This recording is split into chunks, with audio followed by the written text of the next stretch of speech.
கர்த்தருடைய பரிசுத்த நாமத்திற்கு மகிமை உண்டாவதாக.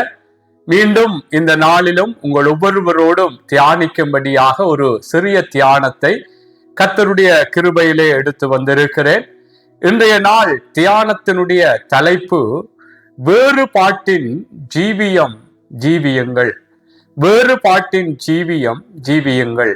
அன்பான சகோதர சகோதரிகளே, நாங்கள் தேவனுடைய பிள்ளைகளாய் இருக்கிற நானும் நீங்களும் இந்த பூமியிலே தான் நாங்கள் வாழ்கிறோம். இந்த பூமியிலே பலதரப்பட்ட மக்கள் பலவிதமான வழிகளிலே பலவிதமான முறைமைகளை கை கொண்டவர்களாக அன்புக்குரியவர்களே வாழ்கிறதை நாங்கள் பார்க்கிறோம். ஆனால் தேவனுடைய பிள்ளைகளாய் இருக்கிற நானும் நீங்களும் இந்த பூமியிலே சொல்லப்படுகிற வழிமுறைகளின் பிரகாரம் அல்லது இந்த பூமியிலே சில நடைமுறைகள் இருக்கலாம் அல்லது பாரம்பரியங்கள் இருக்கலாம். அன்புக்குரியவர்களே, அவைகளின் பிரகாரம் நாங்கள் வாழாதபடிக்கு கர்த்தர் என்ன சொல்லுகிறாரோ கர்த்தருடைய அந்த வார்த்தையின் பிரகாரமாக நானும் நீங்களும் வாழ்வதே ஒரு வேறுபாட்டின் ஜீவியம். வேறுபாட்டின் ஜீவியம் என்று சொன்னால் ஏதோ நாங்கள் மற்றவர்களை விட ஒரு வித்தியாசத்தை காண்பித்து வாழ்வது என்று சொல்லி நாங்கள் எப்படியும் வாழலாம் என்றல்ல. அந்த வித்தியாசமான வாழ்க்கை, அந்த வேறுபாட்டின் வாழ்க்கை தேவனுடைய வார்த்தையின் பிரகாரம்தான் அன்புக்குரியவர்களே இருக்க வேண்டும். நாங்கள் இருக்கிற இடங்களிலோ அல்லது வேலை செய்கிற இடங்களிலோ பாடசாலைகளிலோ அன்புக்குரியவர்களே பலதரப்பட்ட மக்கள் பலவிதமான நம்பிக்கைகளை கொண்டு பல வழிகளின் பிரகாரம் பல விதங்களிலே அவர்களுடைய வாழ்க்கை முறைமைகள் இருக்கலாம். ஆனால் நாங்கள் இந்த பூமியிலே வெளிப்படுகிற அவர்களுடைய வாழ்க்கை முறைகளோ அல்லது பூமியிலே வெளிப்படுத்தப்பட்டு கொண்டிருக்கிற சில நடவடிக்கைகள் அந்த முறைமைகளின் பிரகாரம் அல்ல. கர்த்தர் என்ன சொல்லுகிறாரோ அந்த வழி நடத்தலின் பிரகாரமான ஒரு ஜீவியம் நாங்கள் ஜீவிக்க வேண்டும். அதுதான் ஒரு வேறுபாட்டின் ஜீவியம். இந்த பூமியிலே அன்புக்குரியவர்களே நாங்கள் உலகத்திலே ஒத்த வேஷம் அல்லது இந்த உலகத்துக்கு ஏற்ற விதமாக ஊரோடு ஒத்தோட வேண்டும் என்று சொல்வார்கள். அப்படி அல்ல அன்புக்குரியவர்களே.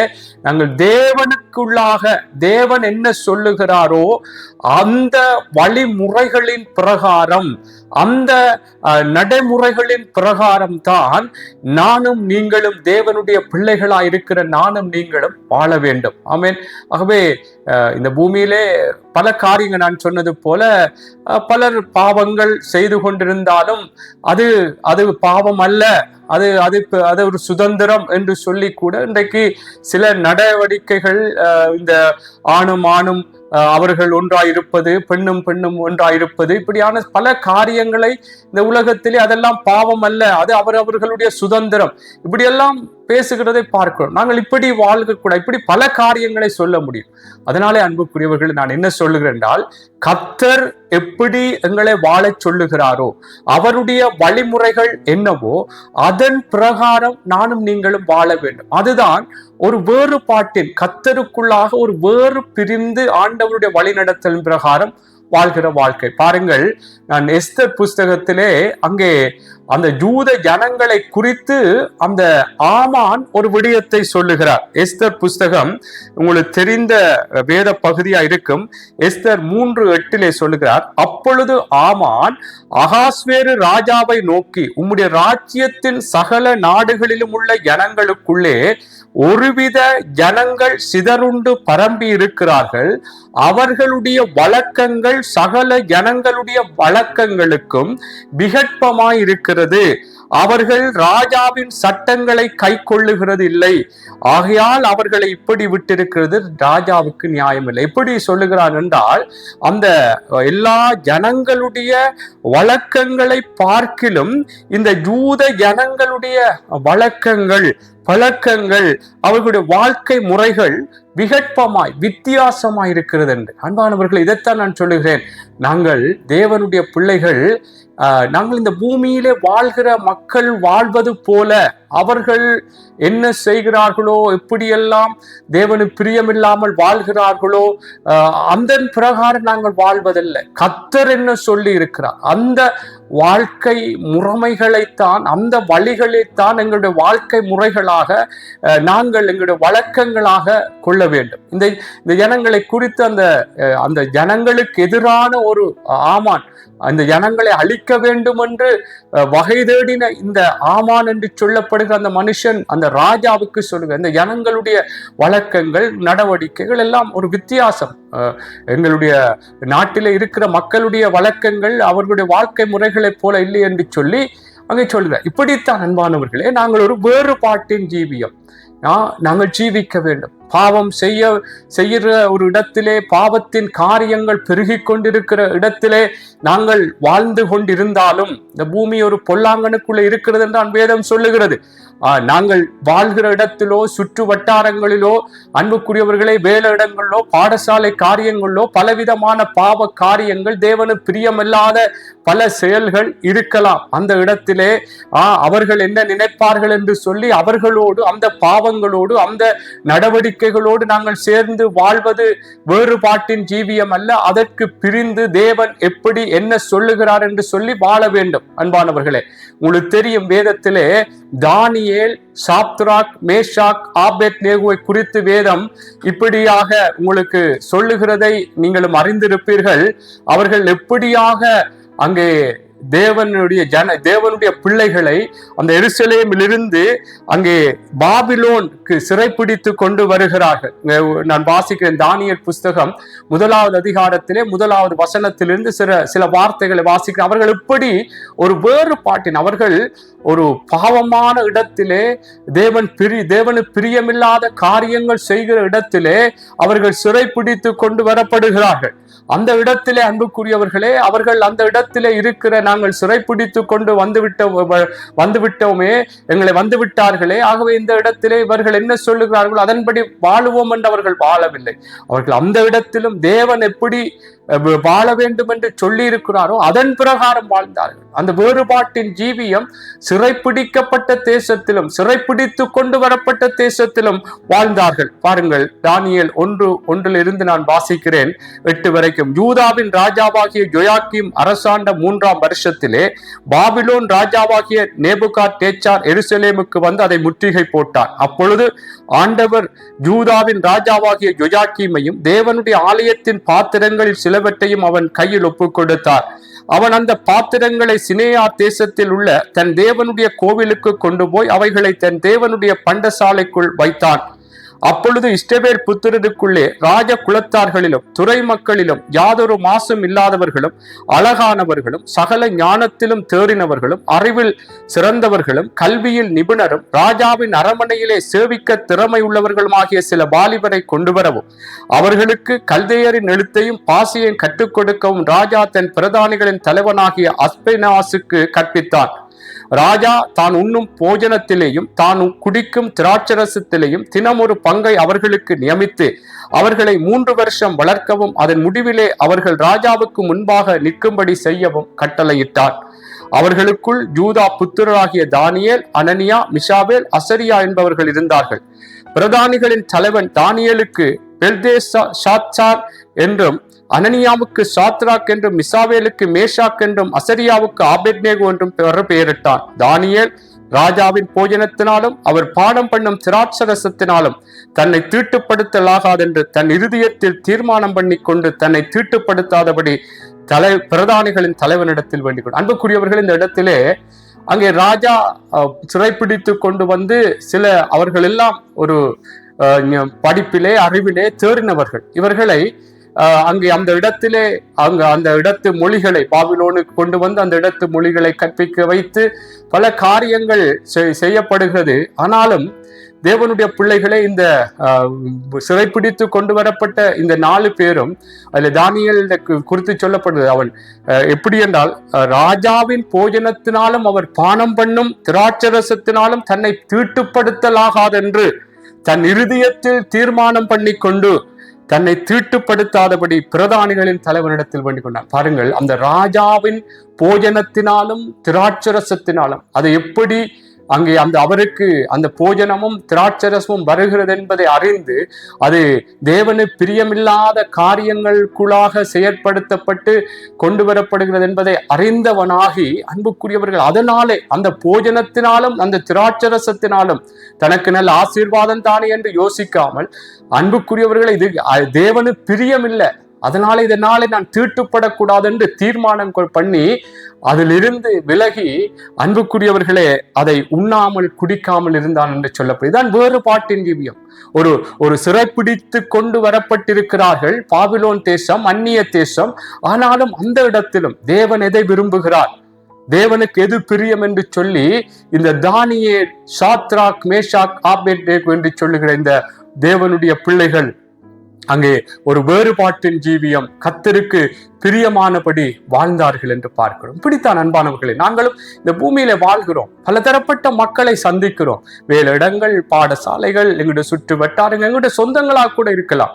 ஆனால் அவர்கள் என்ன விரும்புகிறார்கள் என்று அவர்களுக்கேற்ற விதமாய் நாங்கள் வாழ்வதல்ல, கர்த்தர் என்ன விரும்புகிறார் என்று சொல்லி அதற்கேற்ற விதமான ஒரு வாழ்க்கை வாழ்வதுதான் ஒரு வேறுபாட்டின் ஜீவியம். அன்புக்குரியவர்களே, அந்த யூத ஜனங்களை பார்த்து அந்த ஆமான் சொன்னது போல, இவர்களுடைய வழக்கங்கள் எல்லாம் நாங்கள் வாழ்கிற இந்த மக்களுடைய வழக்கங்களுக்கு வித்தியாசமா இருக்கிறது. இப்படி அன்பானவர்களே, அவர்கள் பொய் பேசுகிறார்கள் என்றால் நாங்களும் பொய் பேசுகிறோம் என்றால் அது ஒரு வேறுபாட்டின் ஜீவியம் அல்ல. வேறுபாட்டின் ஜீவியம் உள்ளதை உள்ளதென்று பேச வேண்டும். ஆமென். இப்படி பரிசுத்தமாய் வாழ வேண்டும். தேவனுக்குள்ளாக தேவன் எதை விரும்புகிறாரோ அதைத்தான் நாங்கள், அன்புக்குரியவர்களே, விரும்பி வாழ வேண்டும். இதுதான் வேறுபாட்டின் ஜீவியம். ஆமென். இந்த தானியேல், சாத்ராக், மேஷாக், ஆபேத்நேகோ, இந்த 4 பேரும் எப்படியாக அவர்களுடைய வாழ்க்கைகள், அவர்கள் சிறைப்பிடித்து கொண்டு போகப்பட்ட தேசம், அந்நிய தேசம், அவர்கள் எப்படி என்ன செய்வார்கள் என்று ஒரு பயந்த காரியங்கள் இருந்தாலும் கர்த்தருக்காக தங்களை ஒப்பு கொடுத்தார்கள். பயப்படாமல் கர்த்தருக்கு ஒப்பு கொடுத்தார்கள். கர்த்தர் இதைத்தான் விரும்புகிறார் என்று சொல்லி அவருடைய வாழ்க்கையில இன்னும் இதை விட பல காரியங்களிலே தங்களை விட்டு கொடுக்காதபடி கர்த்தருக்காகவே அவர்களுடைய ஜீவியம் இருந்தது. அவர்கள் எதை கண்டும், அக்கினி சூளையோ சிங்க கெபியோ எதை கண்டும் பயப்படாமல் ஒரு வேறுபாட்டின் ஜீவியம் அந்த அந்நிய தேசத்திலும் வாழ்ந்தார்கள். நாங்களும் இப்படித்தான் வாழ வேண்டும் அன்பானவர்களே. ஆமென். பாருங்கள், லோத்துவை குறித்து கூட வேதத்திலே ஒரு காரியம் சொல்லப்படுகிறது. லோத்து 2 பேதுரு 2வது அதிகாரம் 7வது 8வது வசனத்தை பாருங்கள். 2 பேதுரு 2வது அதிகாரம் 2 7வது 8வது வசனம். அக்கிரமக்காரருக்குள் வாசமா இருக்கையில் அவர்களுடைய காமவிகார நடக்கையால் வருத்தப்பட்டு நாள்தோறும் அவர்களுடைய அக்கிரம கிரியைகளை கண்டு கேட்டு நீதியுள்ள தன்னுடைய இருதயத்தில் வாதிக்கப்பட்ட நீதிமானாகிய லோத்தை அவர் ரட்சித்திருக்க. எப்படிப்பட்ட ஒரு இடத்திலே இந்த லோத் இருந்தார்? அக்கிரமக்காரருக்குள் வாசமாயிருக்கையில் அவர்களுடைய காம விகார நடக்கையால் வருத்தப்பட்டு நாள்தோறும் அவர்களுடைய அக்கிரம கிரியைகளை கண்டு கேட்டு, கேட்டிருக்கிறார் நீதியுள்ள இந்த இப்படிப்பட்ட இடத்திலே வாழ்ந்த அந்த லோத்து அந்த ஜனங்களுடைய அந்த வேதனையால் இப்படியான பாவமான வாழ்க்கை வாழ்கிறார்கள் என்று சொல்லி தேவனை நோக்கித்தான் இவனுடைய வேண்டுதல் இருந்தது. இதுல சொல்லப்படும், தன்னுடைய இருதயத்தில் வாதிக்கப்பட்ட நீதிமானாகிய லோத்தை அவர் ரட்சித்திருக்க. பாருங்கள், அந்த இடத்திலே அவன் இருந்த இடத்திலே, அந்த சோதோம் குமாராவிலே எவ்வளவு பாவம் நிறைந்த இடம், எவ்வளவுத்துக்கு பாவத்தை அப்படியாக அந்த பாவத்திலேயே உணர்ந்து போய் கொண்டிருக்கிற ஒரு மக்களுடைய நிலைமைகள் இருந்தது. அந்த இடத்திலும் அந்த மக்களுக்கேற்றபடி அந்த இடத்திலே இருக்கிறவர்கள் போல தானும் மாறலாம் என்று யோசிக்கவில்லை. தேவனுக்குள்ளாக ஒரு வேறுபாட்டின் ஜீவியம், தன்னையும் பாதுகாத்து ஒரு நீதிமான் என்று சொல்லப்படும் நீதிமானாகிய லோத்து அந்த மக்களுடைய அக்கிரம கிரியைகளை கண்டும் கேட்டும் தன்னுடைய இருதயத்தில் அவன் வாதிக்கப்பட்டானாம். ஏன் இப்படி இந்த ஜனங்கள் இப்படியாய் பாவம் செய்கிறார்கள், தேவனிடத்திலே ரட்சிக்கப்பட வேண்டும் என்று சொல்லி அப்படியான ஒரு இருதயத்தின் ஒரு பாரத்தோடு தேவனுக்குள்ளா இருந்தார். இதுதான் அன்பானவர்கள் ஒரு வேறுபாட்டின் ஜீவியம். ஆமென். ஆகவே இந்த லோத்துவும் எப்படியான ஒரு பாவம் நிறைந்த அந்த இடத்திலே இருந்த பொழுதிலும் கர்த்தருக்குள்ளாக அவன் ஒரு வேறுபாட்டின் ஜீவியம், தேவன் எதை விரும்புகிறாரோ அதையே சார்ந்து அதற்காகவே தன்னை ஒப்பு கொடுத்து வாழ்ந்தார். இதே போலதான் சாமுவேல், சிறிய சாமுவேலை குறித்தும் வேதம் சொல்லுகிறதை சொல்லி நான் முடிக்கிறேன். 1 சாமுவேல் 2வது அதிகாரம் 22 சில வார்த்தைகளை வாசிக்கிறேன். பாருங்கள், அங்கே ஏலியனுடைய பிள்ளைகள் எவ்வளவுத்திற்கு ஒரு பாவமான காரியங்களை செய்து கொண்டிருந்தாலும் அந்த இடத்திலே சிறு பிள்ளையாக கொண்டு போய் விடப்பட்ட அந்த சாமுவேல் அந்த ஏலியன் பிள்ளைகளுடைய பாவங்களினாலே இழுபட்டு போய் விடாதபடி அவன் கர்த்தருக்கு பிரியமாய் வளர்ந்தான் என்று சொல்லப்படுகிறது. பாருங்கள், 1 சாமுவேல் 2:22 வாசிக்க, ஏலி மிகுந்த கிழவனாய் இருந்தான். அவன் தன் குமாரர் இஸ்ரவேலுக்கெல்லாம் செய்கிற எல்லாவற்றையும் அவர்கள் ஆசரிப்பு கூடாரத்தின் வாசலில் கூட்டம் கூடுகிற ஸ்திரீகளோட சயனிக்கிறதையும் கேள்விப்பட்டு அவர்களை நோக்கி, நீங்கள் இப்படிப்பட்ட காரியங்களை செய்கிறது என்ன? இந்த ஜனங்கள் எல்லாரும் உங்கள் பொல்லாத நடக்கைகளை சொல்ல கேட்கிறேன். என் குமாரரே, வேண்டாம். நான் கேள்விப்படுகிற இந்த செய்தி நல்லதல்ல. கர்த்தருடைய ஜனங்கள் மீறி நடக்கிறதுக்கு காரணமாய் இருக்கிறீர்களே. மனுஷருக்கு விரோதமாக மனுஷன் பாவம் செய்தால் நியாயாதிபதிகள் அதை தீர்ப்பார்கள். ஒருவன் கர்த்தருக்கு விரோதமாய் பாவம் செய்வானே ஆகில் அவனுக்கு விண்ணப்பம் செய்யத்தக்கவன் யார் என்றான். அவர்களோ தங்கள் தகப்பன் சொல்லை கேளாமற் போனார்கள். அவர்களை சங்கரிக்க கர்த்தர் சித்தமாய் இருந்தார். சாமுவேல் என்னும் பிள்ளையாண்டானோ பெரியவனாக வளர்ந்து கர்த்தருக்கும் மனுஷருக்கும் பிரியமாக நடந்து கொண்டான். அன்பானவர்களே, இதில் என்ன அழகாக சொல்லப்பட்ட வார்த்தைகளை வாசிக்க கேட்டீர்கள். அந்த ஏலியின் பிள்ளைகள் எவ்வளவுத்துக்கு தேவனுக்கு பிரியமில்லாத ஒரு வாழ்க்கை வாழ்ந்தார்கள்.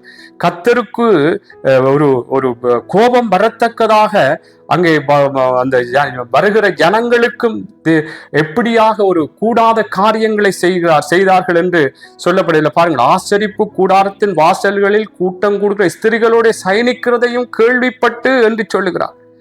பாருங்கள், இப்படியான ஒரு பாவம் செய்கிற அந்த ஏலியன் பிள்ளைகள் இருந்த இடத்திலே தேவனுடைய பிள்ளைகளே, இந்த சிறிய சாமுவேலும் வளர்ந்தார். ஆனால் அந்த இடத்திலும் அந்த சாமுவேலை குறித்து சொல்லப்படுகிறது 26வது வசனம், சாமுவேல் என்னும் பிள்ளையாண்டானோ பெரியவனாக வளர்ந்து கர்த்தருக்கும் மனுஷருக்கும் பிரியமாக நடந்து கொண்டான். இதுதான் வேறுபாட்டின் ஜீவியம்.